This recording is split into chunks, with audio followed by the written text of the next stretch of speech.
Kita harap segera akan mulai dibangun 200 sekolah rakyat. 53 sekolah rakyat sudah beroperasi. Saya, Abraham Silaban, ada di salah satu titik sekolah rakyat, yaitu Sekolah Rakyat Inten Suweno. Kita juga punya ruang UKS, punya 3 perawat yang dikirim dari Kemensos ya. Ini asrama putra ya? Empuk ini. Nyaman kok. Nyaman ini. Selepas jam sekolah, mereka itu pembinaan karakter dan bela negara dari TNI. Karakter ini penting, tanamkan karakter, Anda akan menentukan nasib sendiri. Baru-baru ini ibu saya itu masuk rumah sakit. Ibunya masuk rumah sakit. Terus? Jadi saya suka kepikiran ibu saya kalau di rumah sakit baik-baik aja apa enggak.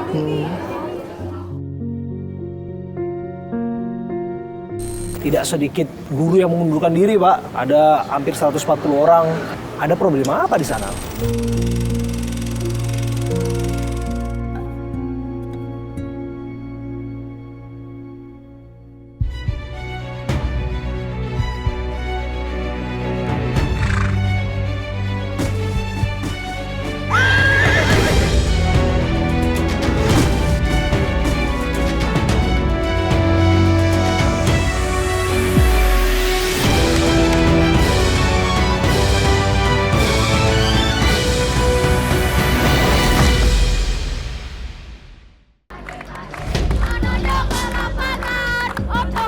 Dalam mengupayakan pemberantasan rantai kemiskinan, pemerintah melalui inisiasi Presiden Prabowo Subianto mendirikan sekolah rakyat di sejumlah daerah.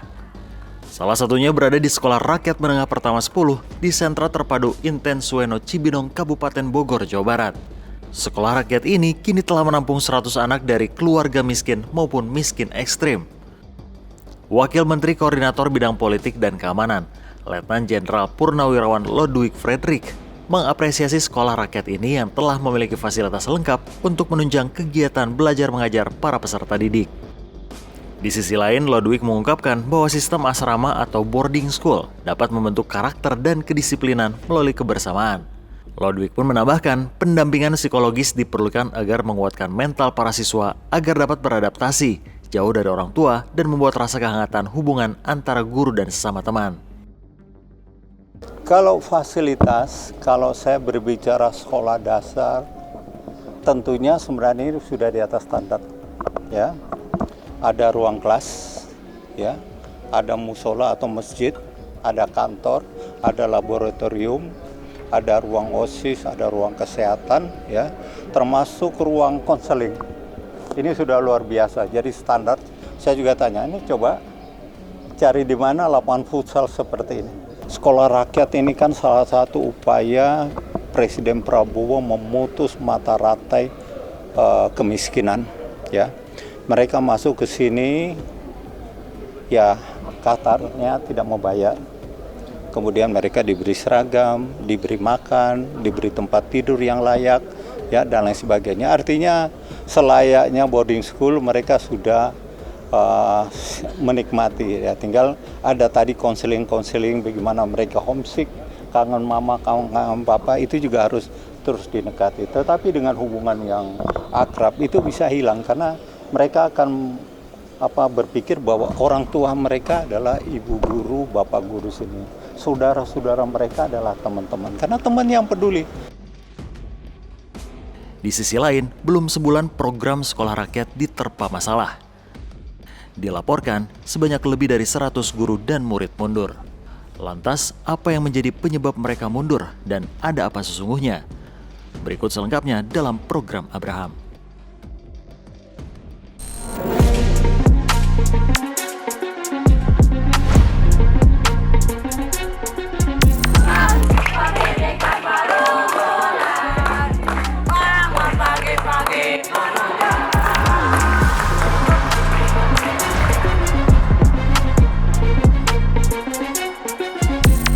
Lima 53 sekolah rakyat disebutkan sudah beroperasi per Juli 2025. Saya, Abraham Silaban, ada di salah satu titik sekolah rakyat, yaitu Sekolah Rakyat Inten Suweno di daerah Cibinong, Jawa Barat. Kita akan melihat fasilitas yang ada di sekolah rakyat ini. Kita akan melihat murid-murid beradaptasi, termasuk kita juga akan menemukan jawaban tentu saja. Bahwa sekolah rakyat disebutkan masih banyak evaluasi yang harus betul-betul diperbaiki. Disebutkan 140 guru mengundurkan diri atau tenaga pendidik. Ada murid-murid yang juga mengundurkan diri dari program ini. Terlepas bahwa ini memiliki cita-cita mulia untuk memastikan bahwa mereka-mereka yang ada di bawah garis kemiskinan mendapatkan hak untuk pendidikan. Saya Abraham Silaban, saya hadir di sini. Yuk, kita lihat sama-sama.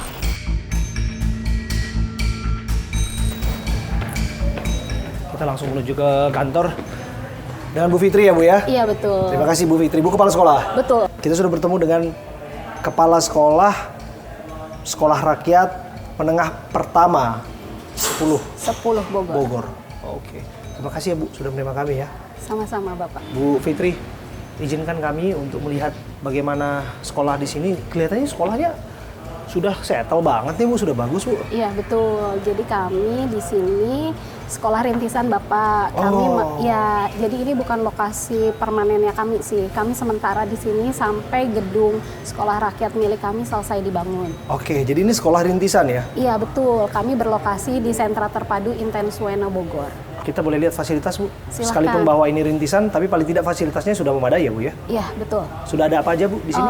Ada 4 ruang kelas karena Oke. kami punya 100 siswa itu dibagi ke dalam 4 kelas. Lalu kami punya laboratorium IPA, perpustakaan, UKS, ruang BK, ruang OSIS, lapangan futsal, asrama putra dan putri, ruang makan. Kita mau lihat satu boleh Bu? Boleh silahkan lewat sini. Lewat sini ya Bu ya? Oke. Kita coba lihat fasilitas yang ada di Sekolah Rakyat Menengah Pertama 10. Jadi sekolah rakyat ini karena kita ibaratnya menumpang di Sentra Terpadu Inten Suweno, kita dibedakan dari warna cat. Cat sekolah rakyat itu yang warnanya terakota. Yang Ya. warna merah itu Yang merah-merah seperti ini Inten gedung Suweno. milik Inten Suweno. oke, sementara yang warna terakota Ini milik SR. inilah milik SR atau Sekolah Rakyat. Ya, betul.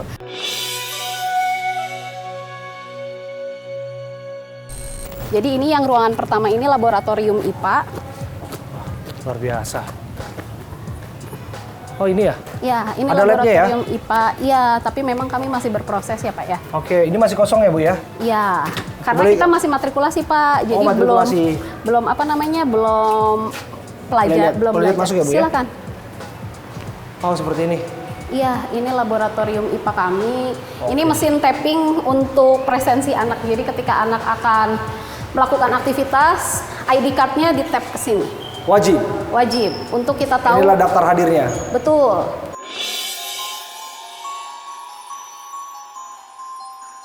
Ini ruang perpustakaan. Nah ini perpustakaan. Ya, Oke, jadi kita anak-anak di perpustakaan. waktu luangnya Oke. mereka baca buku lah salah satunya. Oke, di Jadi sini. udah lumayan lengkap sih ya, walaupun belum terlalu banyak koleksinya tapi sudah lumayan. Wah, ini buku-buku belanja atau dapat hibah? Ada dari hibah dari Perpustakaan Nasional, ada yang secara pribadi menyumbang gitu. Ini ada buku sejarah nih kelihatannya.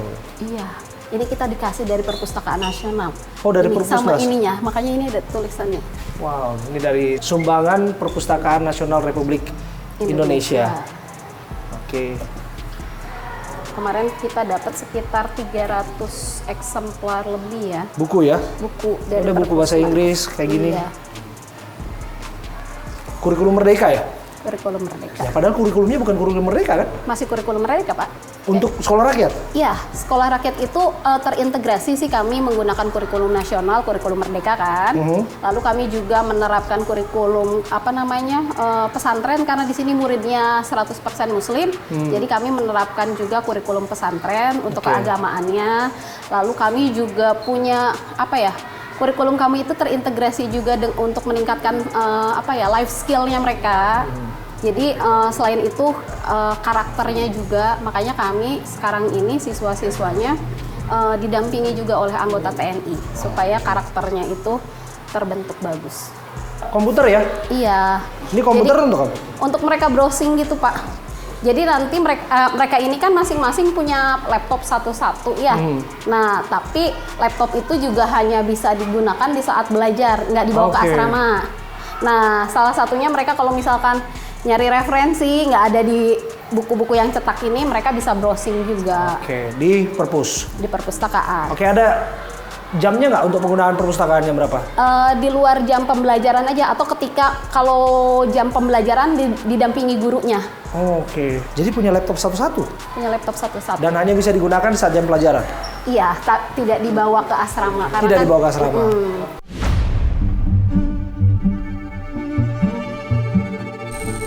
Kita juga punya ruang UKS, punya 3 perawat yang dikirim dari Kemensos ya. Oke, ini ruang UKS. Kami unit kebetulan- kesehatan sekolah. Iya.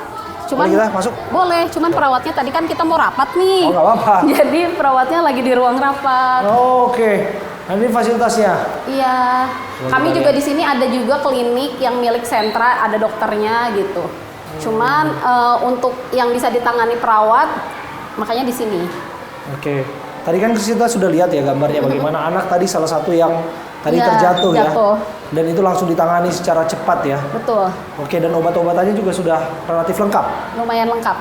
Nanti kalau obat yang di sini kurang, maka kami dibawa ke poliklinik sentra yang ada dokternya 24 jam. Di mana ya? Di bawah. Masih satu komplek. Masih satu komplek.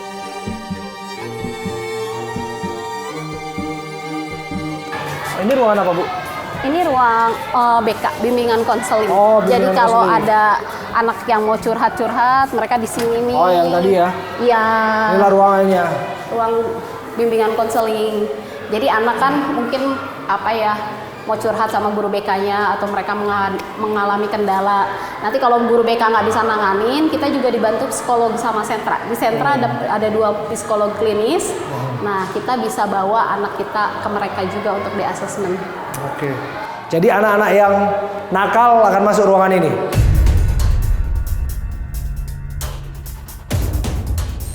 Salah satunya. Ya, semoga jangan sering, Amin. semoga jangan sering-sering masuk ruangan ini ya, Bu. Iya, Tapi betul. dulu pengalaman, Tapi Bu. ruang BK itu nggak hanya untuk orang-orang yang nakal loh. Jadi? Tapi untuk mereka yang butuh saran lebih lanjut, karena kan ini usia remaja ya. Oh. Mungkin mereka galau dengan perubahan hormon, Ya. harus seperti apa ya, mereka konsultasi. Jadi Sesiap itu gurunya, Pak. Iya. Bu Fitri. iya, kita kan selain Kalau guru mereka BK curhat-curhat tentang cinta monyetnya segala macam. ya mulai itu. Jadi kita nggak cuma guru BK, tapi kita juga punya wali asuh yang memang mendampingi mereka khusus untuk curhat-curhatan itu. Misalkan mereka kangen rumahnya atau ibu dijadikan sebagai ayah dan ibu pengganti lah. Luar biasa. Nah, ini ruang OSIS. Ruang OSIS ya. Ya, OSIS kami itu masih dalam proses pemilihan. Pemilihan untuk OSIS. pengurus OSIS. Karena kami kan belum 1 bulan ya, tapi kita udah berproses menjaring calon pengurus OSIS. Dari 100 siswa ya, Bu ya. Oke. Boarding house-nya mana, Ibu ya? Ini asramanya. Asramanya. Ini asrama putra ya? Boleh kita lihat, Bu? Boleh. Kita akan menuju ke Asrama Putra, tapi kita sekilas melintasi ini fasilitas Iya, ini lapangan sarang- sepak bola ya. Iya, Ini lapangan futsal. futsal sebetulnya. Iya, betul. Jadi anak laki-laki ini tempat favoritnya mereka. Oh, ini tempat favoritnya. Kalau ada kesempatan mereka pasti ke sini. Oke. Halo adik-adik. Nanti kakak kesini ya, sebentar ya. Nanti kita kesini menyapa mereka, tapi sebentar kita mau lihat di Asrama ya. fasilitas asramanya dulu. Ini asrama putra, ada 9 kamar di sini. Ada juga kamar wali asuh sama guru ya. Ini kamarnya. Ini kamarnya, satu kamar. salah satu kamarnya kita masuk saja. Boleh masuk ya? Boleh. Ya? Oke, kita masuk salah satu kamar. Oke. Nah, kita sudah melihat kamarnya seperti ini nih. Kasur tingkat ya, Iya, Ibu betul. ya? Kasur tingkat. Ini kapasitas 8 tempat tidur. Oke. Hanya ada 2 kamar yang 8 tempat tidur, selebihnya 6.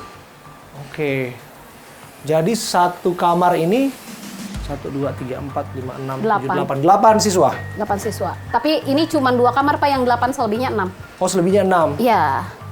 Oke, disinilah meja mereka. Iya, ini buat mereka belajar. Itu lemari tempat nyimpen bajunya mereka. Satu lemari ini berdua. Satu lemari berdua ya. Iya. Saya coba bentar ini, Bu. Kasurnya boleh ya, Bu ya? Boleh. Wah, ini empuk ini. Nyaman kok. Nyaman ini. Zaman kita SMP dulu sempat ngekos juga, Bu. Iya. Dan nggak seempuk ini kasurnya. Lebih empuk di sekolah rakyat ternyata.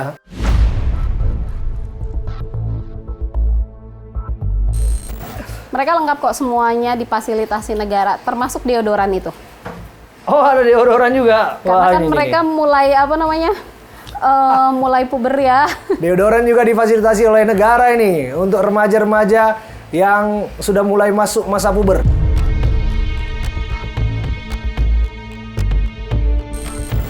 Nah, ini ada yang udah mulai foto-fotoan di sini nih. Kalau mereka kangen orang tua gimana, Bu? Orang tua mereka kan berkunjung satu minggu sekali. Oke. Tapi sebetulnya kami nggak membatasi sih di luar jam hari lain, di luar hari Minggu pun jika ada orang tua yang berkunjung, asalkan nggak mengganggu jadwal belajar, mereka difasilitasi.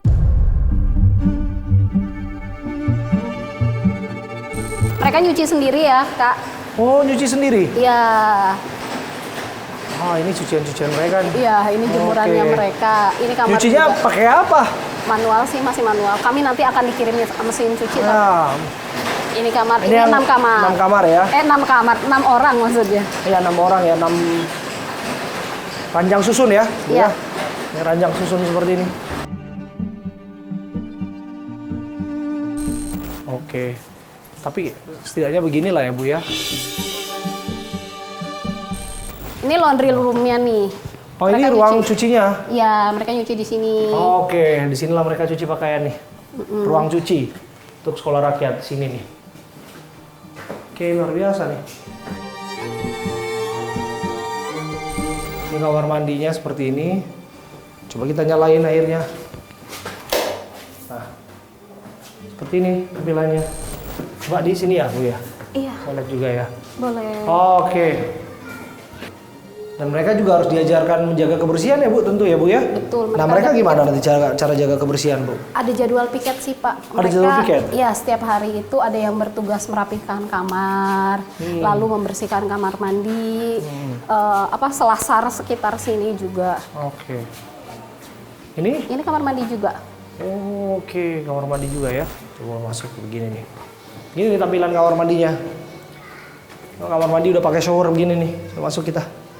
Nih. Bu, zaman kita dulu kecil nggak mandi pakai shower, Bu, pakai gayung, Bu. Iya, betul.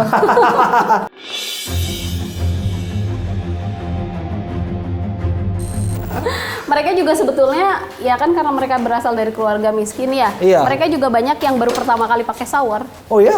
Kagok juga pas pakai shower. Iya, Wah, betul. dia harus dilatih sama Bapak TNI itu. Iya, betul. Bagaimana sebelum cinta tanah air, mandi dulu pakai shower. Ini Iya. ini kamar wali asuh dan kamar guru. Oh, ini kamar wali asuhnya. Iya. Oh, wali asuh itu adalah? Wali asuh itu sebagai pengganti orang tua mereka ketika di sekolah. Jadi satu wali asuh itu megang 9 sampai 10 siswa. Oh, berarti? Jadi yang mereka berhubungan dengan orang tua, wali asuh, misalkan kan anak di sini nggak boleh bawa ponsel ya. Iya. Ketika mereka kangen sama orang tuanya, Minta wali asuh. minta ke wali asuh. Oh, Untuk menghubungi orang tua, nanti mereka telepon pakai handphone wali asuh. Kalau misalkan ada anaknya sakit atau Oke. apa, yang menghubungi perawat atau dokter itu wali asuh. Jadi apa ya? Ya pengganti orang tuanya mereka lah. tapi sedikit pertanyaan, Bu. Wali asuh ini latar belakangnya dari mana ya? Dapatnya? Pendamping PKH kebanyakan. Apa itu? Pendamping keluarga harapan. Oh, dari Kemensos? Iya, pegawai Oh. Kemensos yang dipindahkan ke sekolah rakyat. Jadi Oke. mereka memang latar belakang pendidikannya juga dari Kesos biasanya, kesejahteraan sosial. Luar biasa sih, Bu. Saya lihat. Nah, ini kan ada ini ya, Bu ya, kayak di sini kan pagar ya. Iya, ini Nah. karena di bawah ini kan ruang belajarnya anak-anak disabilitas nih yang di bawah sentra. Ah, Nah, ini kita kunci memang, Pak. untuk Ya supaya anak-anak nggak pergi-pergi ke sana-sana karena susah nyarinya nanti, terlalu luas kan ini. oh iya, jadi tetap Untuk harus dikunci ya. keamanan, ya. Jadi untuk keamanan kita cuma punya satu pintu. Kita mau lihat siswa di tempat futsal nih. Ini sedang melakukan pembinaan kelihatannya. Iya, betul. Jadi Ini selepas jam aktivitasnya apa sekolah, sekarang, Bu? selepas jam sekolah, Oke. mereka itu pembinaan karakter dan bela negara dari TNI, sampai pembinaan keagamaan juga, dan berakhir dengan apel malam jam 9. Oke. Jadi mereka nanti abis ini kan karena ini udah mau asar ya, Iya. setelah ini mereka sholat asar berjamaah, lalu nanti dilanjut sama kegiatan keagamaan, baru mereka bersih-bersih. Nah, Oke. kita kumpul kembali itu ketika menjelang sholat maghrib. Oke. Kami dengar bahwa guru-guru itu ada yang banyak yang nggak betah. Ada yang mundur, bahkan ada isu juga muridnya mundur. Itu betul atau tidak? Kalau di sini kebetulan nggak ada guru yang mundur. Karena memang guru-guru juga difasilitasi tempat tinggal. Oke. Jadi saya juga punya rumah dinas di sini, begitu juga dengan guru-guru. Jadi guru-guru di kami memang ada 6 orang dari luar kota dan mereka nggak masalah karena kita dikasih guest house untuk tempat tinggal mereka. Oke. Nah kalau anak-anak awal-awal ya memang ada yang homesick nangis-nangis kayak Oke. gitu ya. Tapi kami kan berusaha menciptakan sebuah aktivitas yang membuat mereka itu tertarik. Jadi di awal-awal itu kami MPLS ya, kami bikin seperti team building, dinamika kelompok untuk membangun kekompakan dan apa ya aktivitas-aktivitas itu tuh menarik buat mereka sehingga homesicknya itu teralihkan. Kemarin sempat ada anak yang pulang karena sakit cacar, karena itu menghindari anak menulari anak yang lain. Mereka tuh berkali-kali, Bu udah boleh pulang belum, difotoin gitu. Bu udah boleh pulang dong, karena ternyata mereka betah tinggal di sini. Jadi tunggu dulu ya sampai kering. Nah ketika sudah sembuh mereka kembali lagi. Ya betul-betul dalam kondisi baik juga ya di sini ya Bu ya. Alhamdulillah. Semoga nggak ada yang aneh-aneh seperti yang kita dengar Bu. Enggak sih, Di ruang-ruang alhamdulillah. asrama yang kita khawatirkan satu, pertikaian, bullying. Bullying, iya. Itu kan nggak boleh terjadi. Si kedua, hal-hal yang sifatnya kejahatan terhadap anak itu juga akan kita antisipasi. Iya, memang di sini kami diantisipasi salah satunya juga hampir semua titik ini ada CCTV kan. Oke. Jadi kalau di asrama ada CCTV walaupun nggak di dalam kamar, jadi di koridor-koridornya itu ada CCTV. Kalau di kamar kan privat ya, jadi nggak ada CCTV-nya gitu. Nah, alhamdulillah anak-anak ini udah mulai kerasan gitu. Karena apa ya, orang tua mereka juga nggak dibatasi sih untuk kunjungan kapan aja. Paling kalau misalkan mereka datang nih jam 11 misalkan, anak-anak kan masih di kelas. Mereka kita suruh tunggu sampai jam istirahat jam 12. Nanti setelah itu mereka boleh ketemu orang tuanya. Tapi yang benar-benar orang tua hampir semuanya datang itu di hari Minggu, di hari jadwal kunjungannya mereka. Berapa jam biasanya dikasih waktu? 2 jam. 2 jam Untuk mereka melepas haru kangen kepada orang tuanya. Iya betul. Kadang-kadang juga ada orang tuanya yang bawa dulu anaknya keluar sebentar, nanti bawa balik lagi di dalam durasi 2 jam itu. Oke, 2 jam ya? Setiap hari Minggu ya? Setiap hari Minggu. Di kita juga ada pesiar. Pesiar itu di hari Minggu itu. Makanya ketika orang tua, kan orang tuanya macam-macam karena ini kan dari ekonomi menengah ke bawah ya. Kalau orang tuanya mampu untuk ngajak anaknya keluar, biasanya mereka pesiar.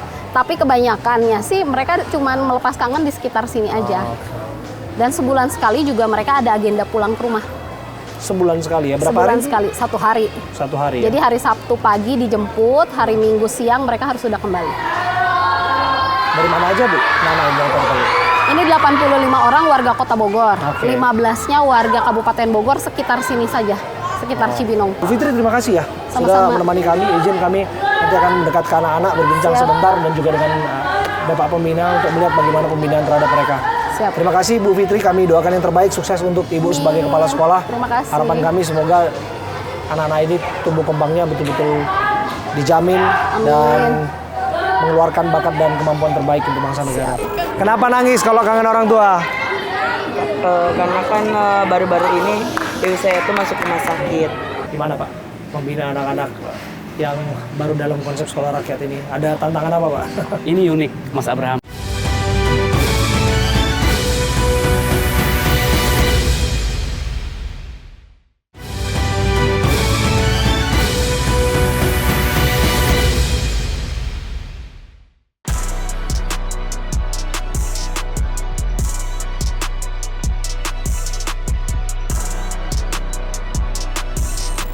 Kita melihat anak-anak sudah disiapkan latihan baris berbaris kelihatannya. Konsentrasi. Konsentrasi.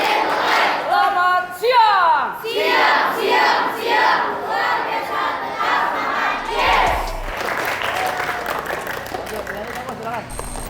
Dengan Pak Pembina ya? Sama-sama. Siap, pesan Kepala Asep. Sersan Kepala Asep Supriyana. Siap. Oke. Asep, ini sudah berapa lama berarti efektif membina anak-anak ini? Kami mendapatkan surat perintah terhitung mulai 1 Agustus sampai dengan selesai nanti. Jadi dari 1 Agustus sampai sekarang sudah Sudah berjalan 7 hari. Sudah berjalan 7 hari. Betul. Gimana Pak? Membina anak-anak yang baru dalam konsep sekolah rakyat ini? Ada tantangan apa, Pak? Ini unik, Mas Abraham. Kenapa? Uniknya karena memang seperti yang disampaikan Ibu Kepala Sekolah tadi, mereka berasal dari desil 1 atau anak-anak yang memang ekstrim, miskinnya sangat ekstrim, yang dari basic aturan awalnya tidak memiliki sama sekali. Jadi itu sangat unik bagi kami dan itu challenge buat kami sebagai pembina.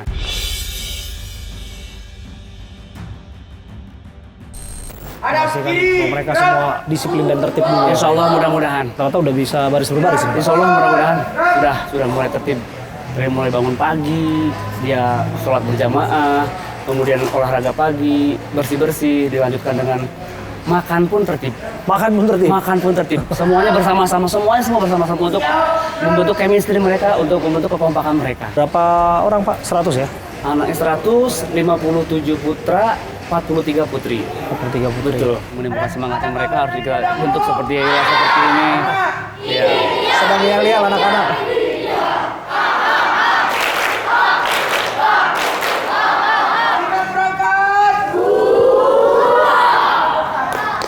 Luar biasa. Boleh saya bincang-bincang? Boleh, silakan. Siapa namanya? Daren. Daren, kamu usia berapa sekarang? 15. Happy nggak sekarang di sekolah rakyat? Happy. Bener kamu.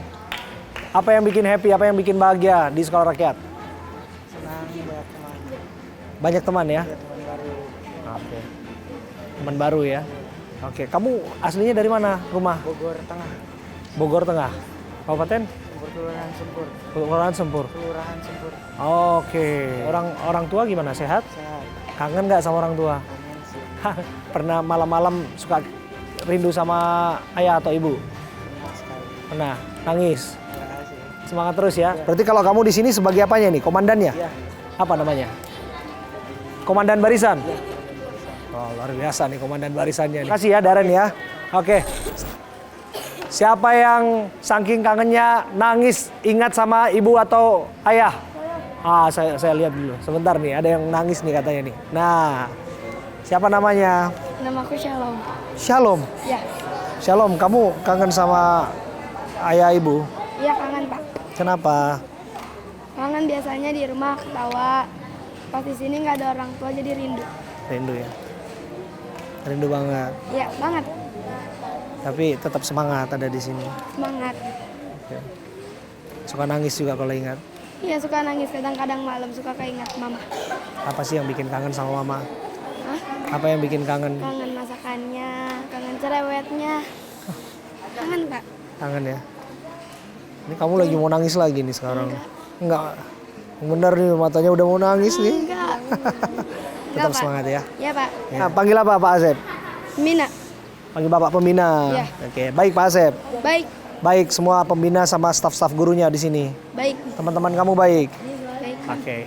Kalau gini apa yang mau kamu sampaikan sama mama dan papa di rumah? Tunggu aku sukses ya Ma. Nanti kalau aku udah sukses aku janji aku akan banggakan mama.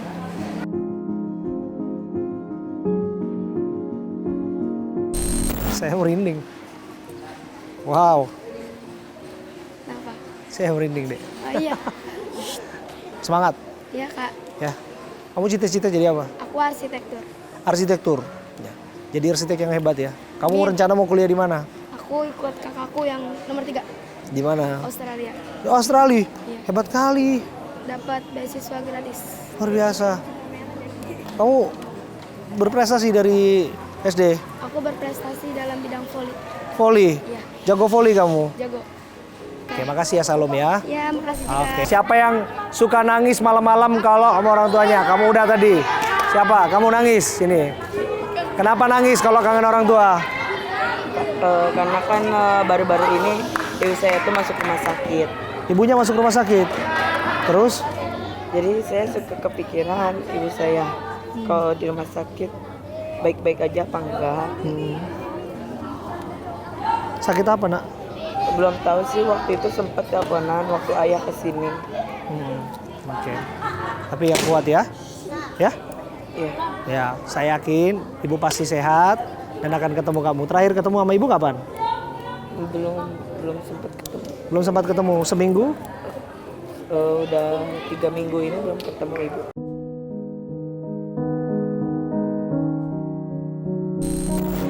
Oke. Nanti kalau memang harus ketemu ibu disampaikan saja sama kepala sekolah, sama kakak pembina. Kan boleh kan? Ada waktu untuk pesiar nanti atau nanti ketemu? Ya? Boleh. Sampaikan ya. Gitu. Kalau misalnya harus bertemu ya. Oke. Sehat-sehat terus, semangat terus, lakukan yang terbaik. Oke? Semangat semuanya. Oke.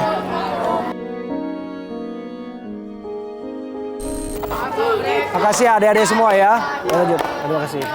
Itu dia pengalaman kita bersama dengan adik-adik ini semua yang mereka sudah dalam kondisi siap untuk kemudian menempuh pendidikan dalam sekolah rakyat. Dan terakhir Pak Pembina. Ya, Pak Pembina tadi kita sempat berbincang dengan ada beberapa anak-anak yang mereka memang otomatis memang masih kangen orang tua ya. Betul. Ya. Dan bagaimana memastikan bahwa mereka itu bisa lepas kangen sama orang tuanya? Ya, kita kasih semacam ice breaking bagi anak-anak untuk menghilangkan atau mengalihkan rasa kangennya terhadap anak-anak. Atau jangan sampai mereka itu ngelamun atau gimana, kita kumpulkan. Ini ada kita kasih challenge juga, kita kasih tantangan mereka untuk menghafal ayat-ayat surat-surat pendek Al-Quran. Jadi tidak ada boleh waktu yang senggang. Jadi kita isi waktu itu betul-betul waktu yang positif. Pak, ini harapan Bapak terhadap anak-anak ini semua. Kami juga punya harapan besar tentu Bapak melakukan pembinaan terhadap anak-anak ini menjadi generasi bangsa yang nanti akan membangun bangsa kita ke depan. Apa yang ingin Bapak sampaikan tentu saja sebagai pembina di sini kepada siapapun itu yang barangkali ada fasilitas yang masih dirasa kurang atau kemudian harapan Bapak terhadap anak-anak ini, silakan. Siap, saya atas nama pribadi karena ini perintah satuan dan ini merupakan program prioritas Bapak Presiden. Betul. Bapak Panglima tertinggi. Jadi kami ikhlas lillahi ta'ala mendukung dan mensupport penuh gagasan ide beliau. Ini sangat baik karena memang dari yang sangat ekstrim yang tidak tertutup oleh pendidikan sampai bawah begitu beliau memikirkan. Jadi tugas kita bersama bagaimana untuk membentuk karakter mereka karena 5 atau 10 tahun lagi tidak menutup kemungkinan calon-calon pemimpin bangsa ini hadir dari sekolah rakyat. Harapan kami dengan hadirnya kami di sini membantu sebagai pembina bisa menelurkan atau menetaskan memang jebolan sekolah rakyat ini sama dengan yang lain, punya kesempatan dan punya harapan. Karena kami yakin mereka kami kasih tantangan pun cerdas, mereka langsung hafal. Jadi saya rasa tidak ada bedanya antara sekolah formal dan sekolah rakyat, itu sama. Itu sama, Pak. Sama. Tidak ada diskriminasi apapun itu. Tidak ada. Mereka tidak harus khawatir bahwa mereka adalah orang-orang yang prasejahtera, dikategorikan dalam satu lokasi seperti ini, satu tempat, klasifikasi yang disebutkan mereka tidak bisa bersaing dengan mereka-mereka yang memiliki ekonomi yang lebih dibandingkan mereka, gitu Pak. Tidak ada. Untuk itu kami selaku pembina berkolaborasi dengan wali asuh dan pihak guru untuk terus memicu dan memotivasi supaya mereka tidak merasa diskriminasi, supaya mereka tidak merasa mereka paling bawah. Jadi kita terus angkat hatinya supaya harga diri mereka kalau bukan mereka yang menentukan siapa lagi. Itu tujuan kita. Luar biasa. Terima kasih. Siap. Pak Asep Supriyana, terima kasih Pak. Siap, Mas. Asep Supriyana. Siap. Selaku Bapak Pembina. Siap. Di SMP Sekolah Rakyat Menengah Pertama. Sekolah Rakyat Menengah Pertama 10 Bogor. 10 Bogor. Sudah berbincang bersama. Terima kasih Pak. Siap. Tidak sedikit guru yang mengundurkan diri Pak. Ada hampir 140 orang. Kami juga mendengar ada siswa-siswi yang juga mengundurkan diri. Ada problema apa di sana? Untuk pendidikan cinta tanah air sendiri, apa yang Bapak tekankan dari Kementerian Koordinator Politik dan Keamanan?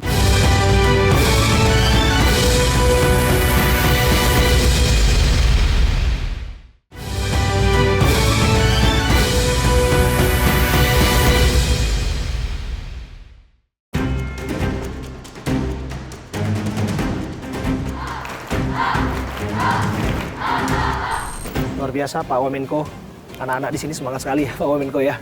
Dan Betul. tadi diberikan, ini di belakang kita ada alat-alat olahraga ya Pak Wamenko ya. Ada bola futsal, ada voli, dan juga ada perlengkapan untuk bulu tangkis ya Pak. Karena mereka sudah punya lapangan futsal yang sangat bagus, kan luar biasa.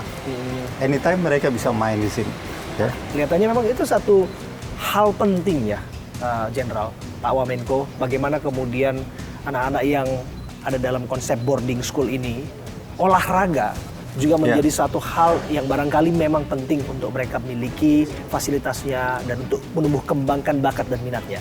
Ya betul Bro Abraham, kita tahu olahraga itu kan membangkitkan sportivitas dan juga kerjasama. Tahu kemampuan satu dengan yang lain untuk mencapai suatu tujuan. Karena kalau kita berbicara olahraga, katakan futsal ya, ada penjaga gawang, ada yang bertahan, ada yang menyerang, dan mereka harus dalam satu tim ya. Tidak boleh ada yang terlambat, dan itu sistem itu yang harus mereka juga bangun dalam kehidupan sehari-hari. Melihat berbagai titik dan fasilitas yang ada di sini. Kita tadi lihat ada ruang perpustakaan, kemudian ada tempat kesehatan, kemudian ada ruang bimbingan, dan ini sarana olahraga. Tapi yang saya highlight adalah bagaimana kemudian Pak Wamenko meng-highlight mengenai karakter, pembinaan karakter dalam sekolah rakyat. Mengapa poin itu penting untuk ditekankan? Karakter ini penting karena tadi saya katakan banyak definisi tentang karakter. Kalau orang politik mendivisikan karakter seperti orang politik, sosial demikian, psikologi juga demikian. Tetapi saya sampaikan ke anak-anak sekolah rakyat 10 ini, saya sampaikan apa sih karakter? Karakter awalnya datang dari pemikiran. Jadi saya katakan, tanamkan pemikiran, Anda akan menuai tindakan. Tanamkan tindakan, Anda akan menuai kebiasaan. Tanamkan kebiasaan akan menuai karakter. Dan tanamkan karakter, Anda akan menentukan nasib sendiri. Artinya apa? Karakter itu datang dari kebiasaan-kebiasaan kita. Nah, kebiasaan. Nah, artinya ke boarding school ini itu yang paling penting. Mereka dibiasakan dengan hal-hal yang positif. Contoh, mereka harus bangun jam pagi. Harus ada kebersamaan. Nggak bakalan satu masih tidur, yang lain sudah apel. Dan ada kepedulian antara satu yang lain, ya itu otomatis terbangun. Saya katakan kalau umpamanya mereka mungkin ada yang tidur, ada yang jaga juga. Kalau ada katakan mungkin ngigau dan mereka bangunkan. Waktunya bangun untuk senam pagi mereka akan bangun. Waktunya sholat mereka saling. Artinya kepedulian antara siswa ini sangat penting. Itulah awal terbentuknya jiwa Korsa dan pembentukan dari karakter.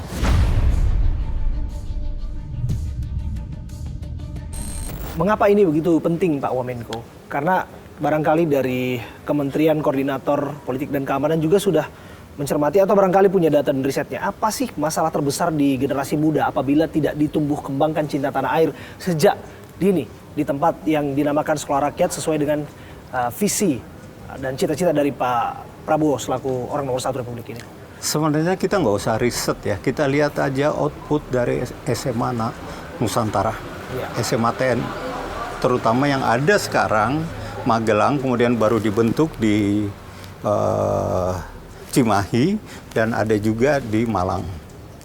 Pak Prabowo sangat care, sangat peduli terhadap pendidikan berkualitas ini, sehingga beliau bangun, insya Allah nanti di tiap-tiap kabupaten kota akan dibangun. Kenapa? Yaitu basicnya adalah pembangunan karakter dan sudah dibuktikan SMA TN.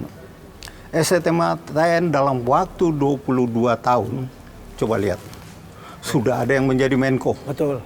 Jenderal bintang 2, menteri berapa, itu artinya mereka jiwa Korsa, mereka bukan terbentuk dikatakan di pendidikan tinggi, tetapi justru yang terbangun sekolah yang memiliki boarding school, sekolah berasrama begitu. Katakan ya, yang terbentuk mereka dari SMA TN. Jiwa Korsa ini kuat.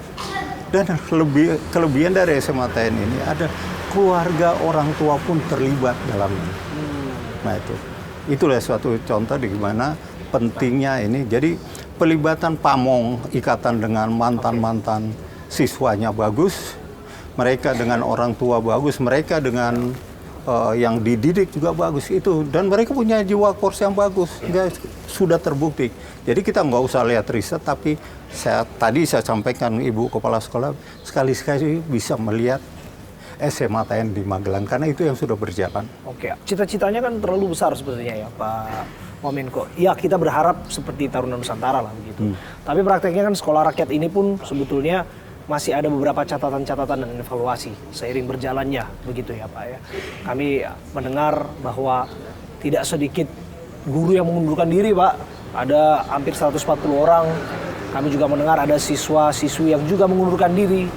Ada problema apa di sana? Sebenarnya itu suatu hal yang lumrah ya. Saat ada tuntutan kinerja kepada mereka. Ya. Anak-anak ini tentunya ya kita tidak mungkin proses seleksi mereka tidak sampai umpamanya ada tes psikologi. Ya. Apakah mereka orang-orang tipikal dari homesick, kangen rumah, kangen orang tua? Ya kita nggak bisa saat itu. Sehingga mereka juga dalam bagaimana mereka orang tua mereka merasa adalah ibu gurunya, saudara-saudaranya, teman-teman ini. Itu yang harus terbangun. Nah, ada kalanya yang di luar, katakan di luar ini tidak terpantau, ya seleksi alam yang akan menentukan bahwa dia tidak secara psikologis memang dia tidak siap. Seleksi ini kan tidak menuju ke situ. Kalau umpamanya kami di Akmil ya ada tes psikologi, ada ini ya. Jadi itulah yang mungkin jadi hambatan dan itu saya pikir nggak ada masalah. Itu proses alam yang memang harus dilewati termasuk guru-gurunya karena mungkin ada kepentingan lain dan di sini ya ibu guru, pak guru itu dituntut waktu lebih banyak untuk mengabdi kepada anak-anak didik ini.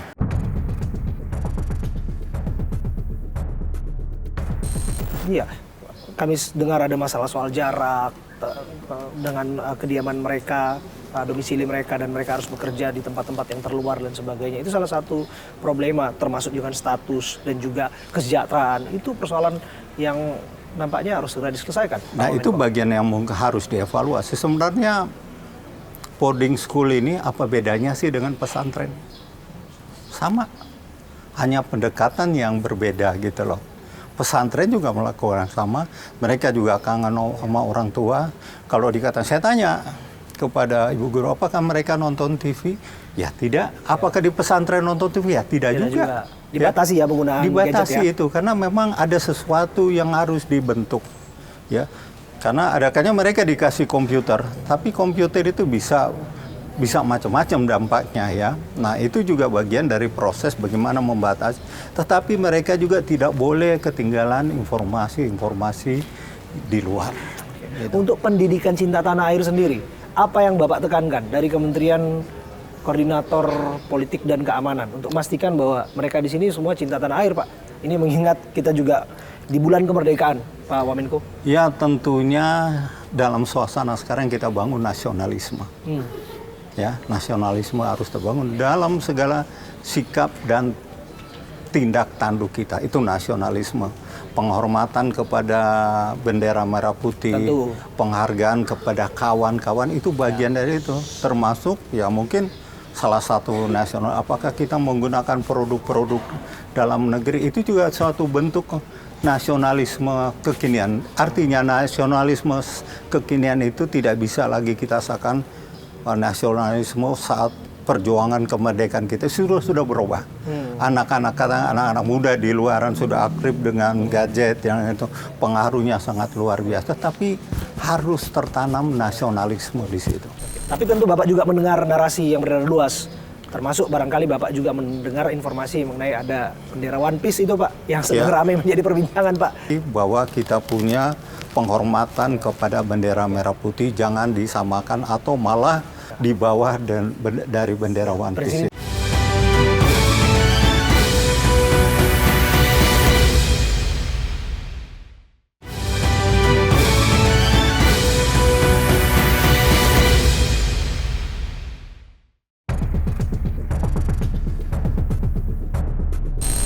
Sebelum ke refleksi bulan kemerdekaan Pak, aman di bulan kemerdekaan ini 17-an lain sebagainya Pak?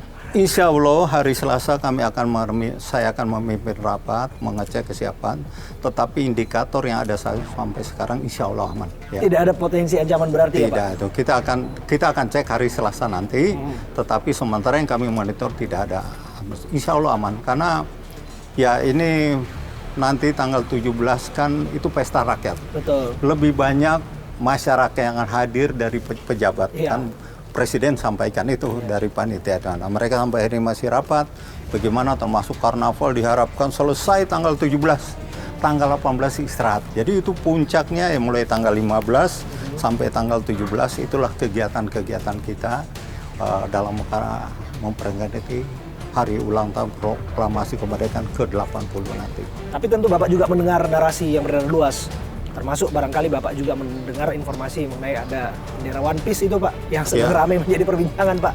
Nah menurut Bapak selaku Wamenko Polkam Pak, melihat itu apakah itu betul-betul ancaman berarti? Pertama, masalahnya bendera itu berada di mana? Suasananya seperti apa? Nah, tentunya kalau anggap itu bendera gambaran dari ekspresi seni, oke-oke saja. Tapi kalau kita buka media sosial, bayangkan bendera satu tiang, itu bendera merah putihnya kecil, bendera One Piece-nya lebih besar.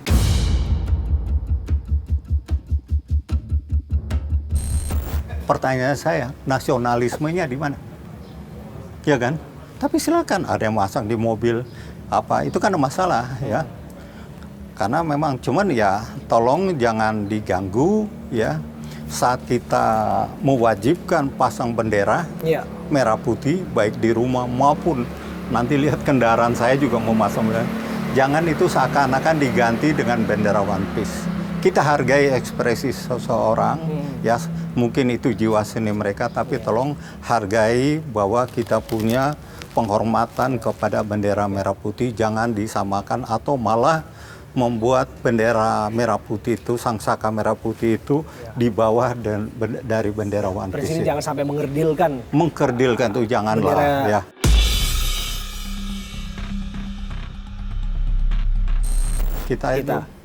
Kita itu namanya bendera merah putih berkibar, kita berhenti kok menghormat gitu loh. Betul. Ya ada lagu Indonesia Raya, kita juga sikap sempurna ya.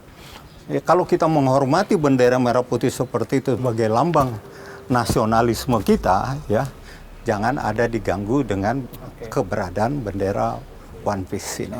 Tapi mengenai Bapak sebut tadi itu ekspresi seni, tapi di sebagian pihak juga mengakui bahwa itu beyond dari ekspresi seni Pak. Itu kritik Pak yang disampaikan, barangkali kritik sosial dan sebagainya. Dan itu adalah sebutlah bagian dari kebebasan berpendapat, bersuara. Bapak melihat itu kan akan jadi masalah? Pemerintah ini kan tidak anti kritik. Banyak. Ya kantor kami, Kemenko, depan itu patung kuda. Ya, hampir tiap hari kami merasakan demonstrasi. Kami hargai itu. Ada kalanya kalau mereka berdialog, kami gunakan kantor Kemenko untuk itu. Kementerian apa aja, terutama yang ada di seputaran Monas. Itu kami hargai. Kebebasan orang berekspresi dihargai ya. Tapi tolong mari kita hormati lambang-lambang negara kita.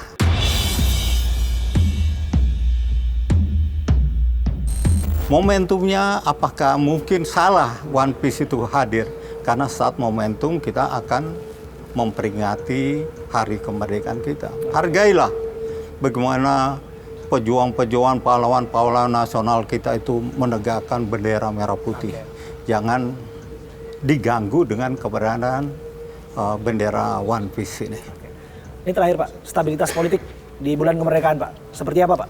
Anda melihat dengan terjadinya ada beberapa peristiwa-peristiwa politik belakangan ini? Kalau secara politik dari beberapa, alhamdulillah stabilitasnya bagus. Tidak ada intrik-intrik politik yang terkait dengan pemerintahan ataupun parpol, nggak ada ya. Itu kecil sekali. Stabilitas keamanan kita terjaga dengan baik. Kenapa? Dalam beberapa survei stabilitas politik dan keamanan mendapat nilai yang tinggi. Karena ya tentunya kami berterima kasih kepada aparat kepolisian, TNI dan yang lain, aparat Pemda yang mampu menjaga kondisivitas. Ya, tanda dari stabilitas kita ini coba lihat 3 bulan terakhir ini perekonomian kita tumbuh 5,12%. Jadi kalau ada riak-riak isu beras, oplosan, kemudian juga ada yang lain-lain itu tidak mengganggu sama sekali? Tidak, itu kan ada proses dan sekarang prosesnya sudah berjalan dan kebutuhan masyarakat tetap terpenuhi. Ini kan beras premium yang di itu. Tapi aparat kepolisian sudah bertindak, sudah dipanggil, ya pengoplos-oplos itu, ya jangan merugikan masyarakat lah. Dari Pak Wamenko apa yang disampaikan refleksi kemerdekaan, Pak? Silakan, Pak. Ya tentunya kita memasuki hari kemerdekaan kita yang ke-80, ya. Mari kita jaga sama-sama keamanan, ketertiban masyarakat, ya. Kita jaga keamanan secara umum, ya. Dan ini akan sangat menentukan keberhasilan pencapaian dari visi misi Presiden Prabowo, yaitu Asta Cita, kemudian 17 program prioritas dan 8 program berhasil cepat. Jadi harapan mari kita dukung itu, kita lanjutkan kegiatan kita sehari-hari. Ada riak-riak, mari kita diskusikan, mari kita dialog untuk mencapai sesuatu yang lebih baik. Luar biasa. Terima kasih. Terima kasih Wakil Menteri Koordinator Politik dan Keamanan Letnan Jenderal TNI Purnawirawan Ludwig Paulus sudah berbincang bersama kami. Terima kasih Jenderal. Terima kasih. Thank you, Sukses ya. Sukses Jenderal. Thank you Jenderal.